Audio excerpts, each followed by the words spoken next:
Dans le parc Huichgen, à Ley, les étourneaux viennent normalement sur ces marronniers pour passer la nuit. Mais beaucoup d'oiseaux ne se réveillent pas le matin et ils tombent morts des branches. Chaque jour, les employés du centre de soins pour animaux viennent ramasser des dizaines d'oiseaux. Les experts sont perplexes sur la mortalité massive de ces étourneaux, car cela ne s'était jamais produit auparavant. Les étourneaux récemment découverts sont examinés par le laboratoire spécialisé de recherche biovétérinaire de Wageningen à Lelystad, et par le centre néerlandais de la santé animale à Utrecht.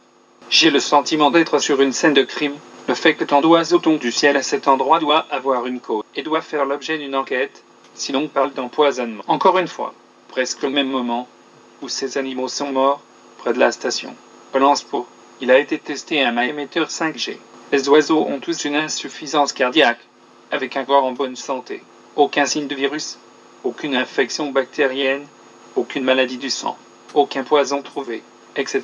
La seule explication raisonnable est que cela vient du nouveau micro-ondes 5G. Cette mortalité renvoie très fortement vers certains micro-ondes, fibrillation auriculaire, dont il est prouvé qu'ils ont des effets biologiques sur les organes. Ne plaisante pas ici.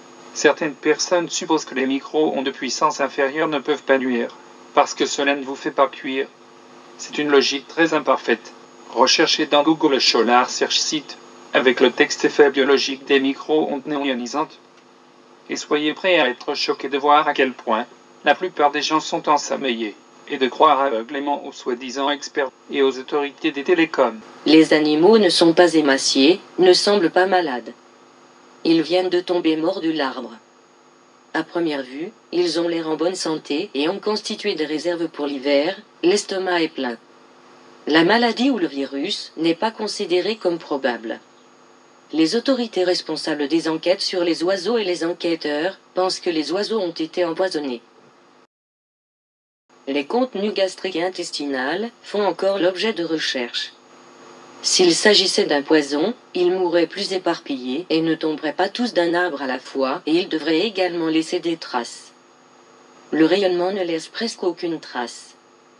Il a déjà été prouvé que la 5G est dangereuse et devrait être interdite.